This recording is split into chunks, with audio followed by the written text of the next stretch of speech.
That's right, kids. It's once again time for Comics and Christ.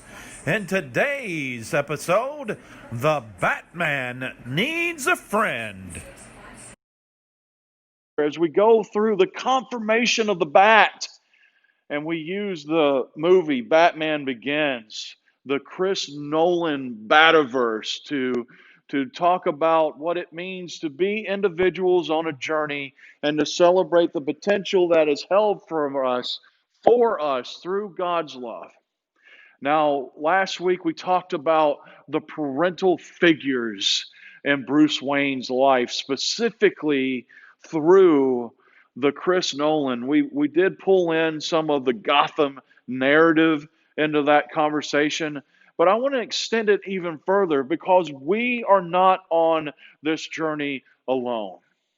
If you look at the scripture, if you look at Matthew chapter 4 lays out both Jesus Christ's preparation to begin his ministry, and then it lays out the very first important step that Jesus Christ had to do to start that ministry.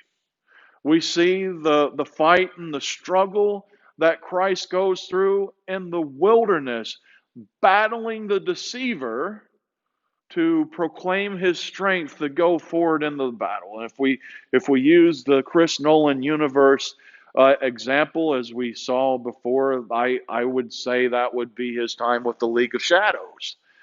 Both being equipped to have the gifts and the skills to go out and serve, but also being ready to make choices and decisions that follow the one rule as he leaves. Now, Christ goes through that journey in Matthew chapter 4, but also immediately when that journey's done, the first thing that Jesus Christ does, he finds his friends. He finds ones who would go on the journey with him, that would become key and pertinent role players, participants, leaders at times, to help him through his mission. Let's look through this narrative of the Chris Nolan Bativerse, and let's look at the friends that the Bat has as he goes through his journey. Now again, as we use the three images of a father, a replacement father, and the one we should look out for in our last presentation, today I want to use sort of a threefold imagery. I want us to find that surrogate family member that we turn to. I want us to find the friend that is on the same journey with us. And I want us to find the friends that we are teaching and interacting with and sort of fostering to find their place in the greater narrative of what's going on. All of that exists within the Chris Nolan universe, and all of it exists in this journey of Jesus Christ. Let's go ahead and move in, first of all, to the image of the friend, the lifelong friend. If you remember from our last conversation, we showed this image of Bruce Wayne falling into a well, falling into the place that would eventually become the Batcave. Now, there was a reason that he was trying to get into that well. His dear childhood friend, Rachel Dawes, wanted an arrowhead. Rachel, let me see.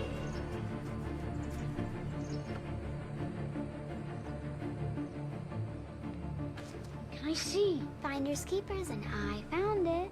In my garden. Finders keepers.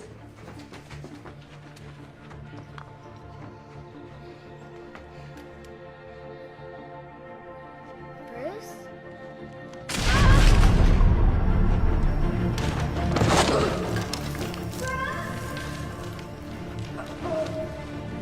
Mom! Mr. Alfred!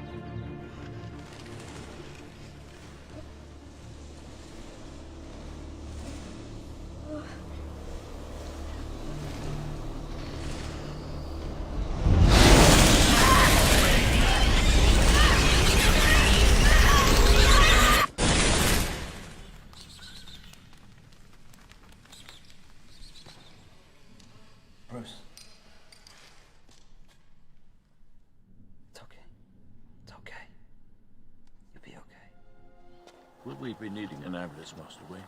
I'll set the bone and take him for an x-ray later. Very good, sir. I'm very sorry, sir. Don't I've told worry, you. it's fine. He went to find it. He got it at an expense, but he got it. And you see this image in the Chris Nolan's Batman Begins as Thomas Wayne is carrying Bruce back inside to reset his bones. Bruce's hand reaches out to give Rachel Dawes that arrowhead.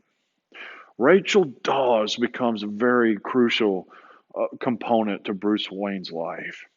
She is a lifelong friend that knows Bruce Wayne as he is going on this full journey. The anchor to his true self so that he can always have a place to return to. That anchor that he can always go back to find that support and that reality. Rachel plays that figure all the way through, all the way to the point that she makes a comment about the mask that we wear. And she makes a comment true as day because she was a person that knew Bruce Wayne as a child, that it's not Bruce Wayne wearing the mask of Batman. It's actually Batman wearing the mask of Bruce Wayne. The only way that Bruce has that possibility to have that conversation is to have this centralized friend in his life that has watched him from day one grow, mature, transform, and become who he's going to be.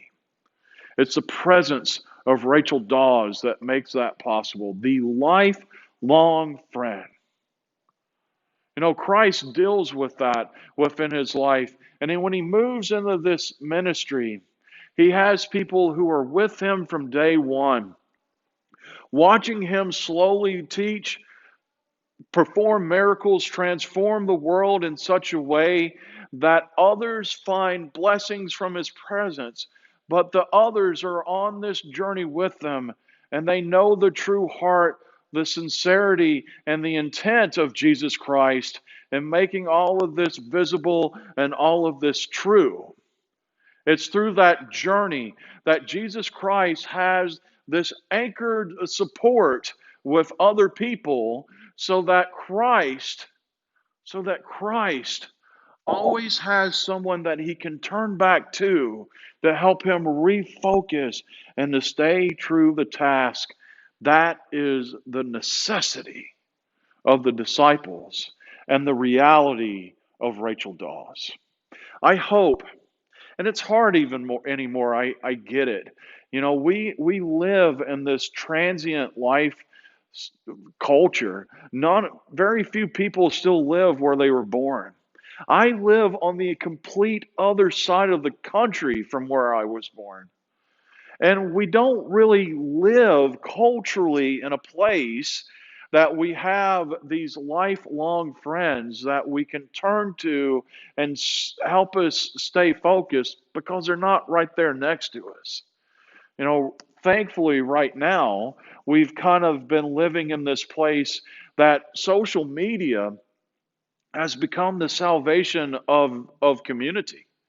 You know, once upon a time, there were so many theories and conversations about how social media creates a false community. But right now, because of Zoom, Skype, texting, FaceTime, for many of us, because of quarantine, it's our only community. And because it's a form of our community, even though that I'm here in California, I still can see and talk to my friend in Tennessee. I can still see and talk to my parents in Virginia. And they're there, and we can have those weekly, daily conversations and process things together. And we still have that. Even though we may not have the childhood friend that is embodied in the imagery of Rachel Dawes in this, it's still important to have that anchoring friend on our journey so that we can find our place of stability when things get hard. Now, if you believe in the writer's words, probably I would assign that identity to John, the beloved, the one most loved by God, because John said so.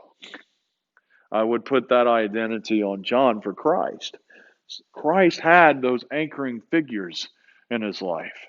And it's the importance of Rachel Dawes at a crucial moment when Bruce Wayne is trying to save Gotham from imploding. She makes a statement that helps Bruce Wayne understand his identity. And that identity is the one that is the mask and not the one under the mask. So we got to have those friends on the journey with us. So now there's a second type of friend that's displayed in Chris Nolan's Batman Begins. And it's a friend that is on the same path and the same journey that we're on. It's someone that has a direct understanding of how that we suffer and fight with our responsibilities so that we can go out and do the things that need to be done in society. And that image has always been held by, from the comic books all the way through to Gotham, the TV show. That image has always been held by the person who I feel is actually Batman's best friend. That image has always been held by Jim Gordon. Jim Gordon, the police officer that sees the corruption in Gotham, the police officer that's willing to go the extra mile and work extra hard to protect the citizens of Gotham. He is the one without the mask that's doing what Bruce Wayne is doing in the mask.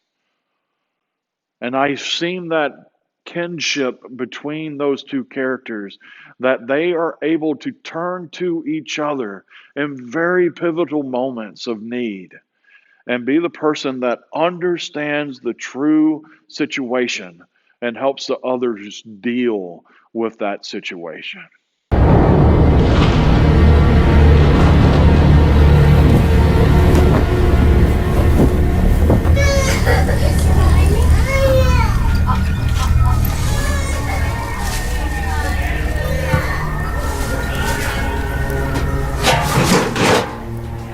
Storm's coming. Scum is getting jumpy because you stood up to Falcone. It's a start. Your partner was at the docks with Falcone. Oh, he moonlights as a low-level enforcer. They were splitting the shipment in two. Only half went to the dealers. Why? What about the other half? Flass knows. He won't talk. He'll talk to me. Commissioner Loeb set up a massive task force to catch you. He thinks you're dangerous. What do you think? I think you're trying to help.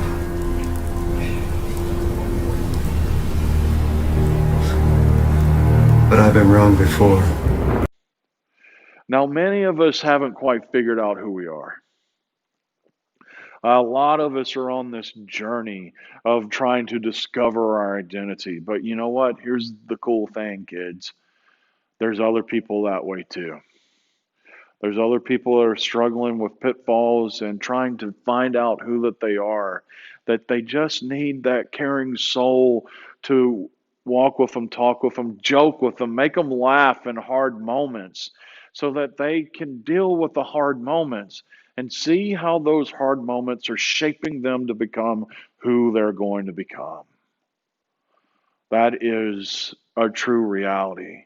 You know, we get into adulthood, and I realize I'm kind of sharing this for the teen, early adults audience, but we're all in the community of fandom here. We're all in the community of Bob Kane's creation here.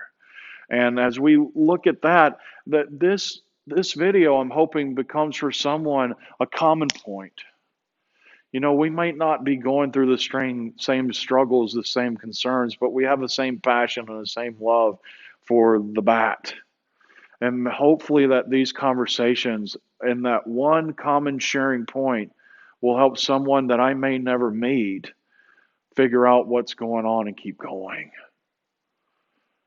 The blessings that Bruce Wayne, the blessings that the Bat had with having this relationship, this friendship with Jim Gordon, because there's a commonplace. He doesn't have to describe all the pitfalls because Jim already knows them. Jim's been there with them. He's been in the trenches with them, dealing with them. One of the blessings I have as a United Methodist pastor is we're a part of this connectional system, and there's other United Methodist pastors that we're not battling over a spot, but we're teammates in a journey of celebrating the love of Jesus Christ. And we use that connective relationship to help each other out. And when things get hard, we all have that one church member who. And I just need to use that phrase and they understand what I'm saying. It's good to have someone that just understands. And I hope that you all have that and feel that and sense that in different ways of your life. We see through the development of Batman finding his responsibilities. We see through this movie the importance of Jim Gordon making up for where Ra's al Ghul left off. Ra's al Ghul had an alternative motive through his training of Bruce Wayne. It was something for his own benefit. We see that through the overall practice and the overall spectrum of this movie, is that relationship was built on Ra's al Ghul getting what he wants. But if you look very closely through all the Chris Nolan films, through the movies, the TV shows, you see this connective relationship between Bruce Wayne, the Bat, and Jim Gordon, and it's two people that are supporting each other for the greater good and not for the benefit of one or the other.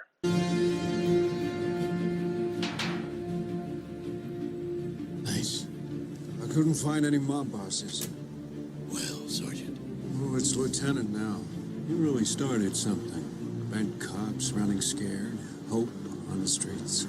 But the Narrows is lost.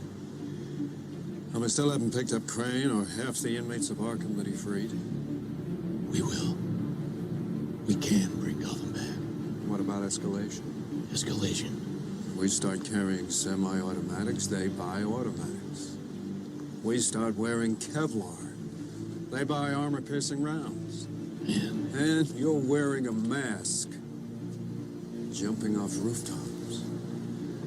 Now take this guy. Armed robbery, double homicide. Got a taste for the theatrical, like you. Leaves a calling card.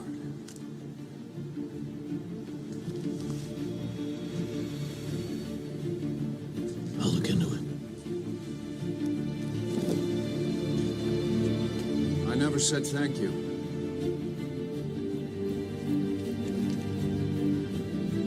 And you'll never have to.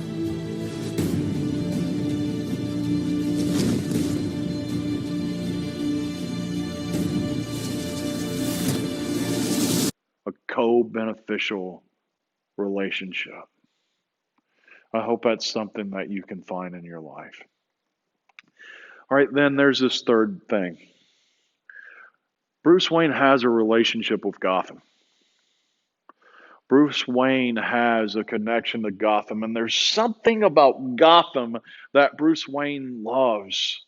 Because why would a billionaire fight for a place such as Gotham if there wasn't a love that he held for it? You know, if I had $1 billion, I'd disappear. You would never see me again. I would live in a remote spot in Ireland that had a waterfall somewhere. And I would just reap the benefits of my own spoils. But that's not true living either. It's a true living when we realize that we have a relationship and a responsibility to the greater world. And we find ways to take the blessings in our lives, not to just disappear somewhere, but we find ways to take the blessings of our lives and to share it with as many people as possible. And that's what I see in the third relationship that's seen in these films. And it's Bruce Wayne's relationship to Gotham. Bruce Wayne becomes the protector and the overseer. Bruce Wayne becomes the person that provides jobs through Wayne Industries.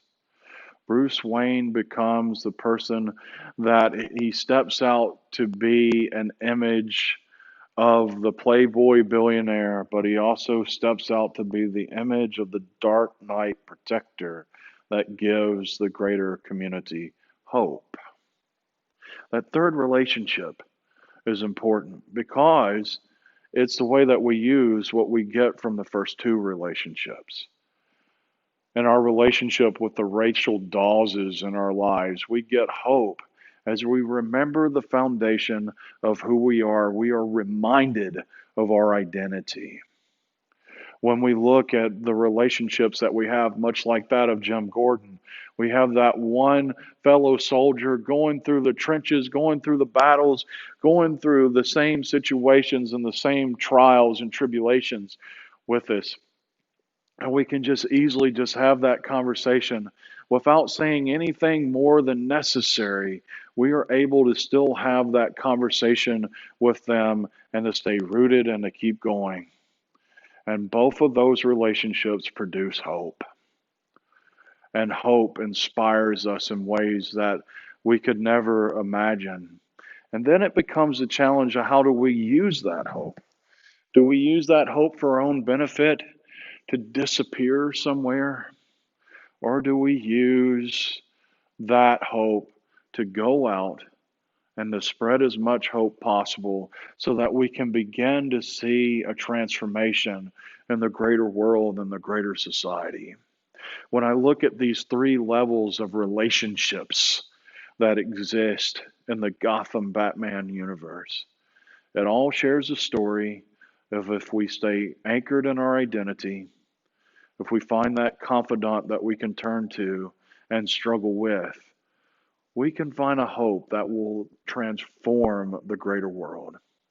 And that's what I want you to get from today's confirmation of the Batman, is how do we have, where do we have, who are a part of our fruitful relationships so that we can take hope to the greater world and take that hope to start to eradicate despair and take that hope to places where they'll grow and keep going and let that hope have the strength that it needs. That's today's conversation. Thank you for being with me. My name is the Reverend Michael Drew Davis, and this is the Confirmation of the Bat. Everybody have a blessed week. This has been a presentation of DWO Podcasting.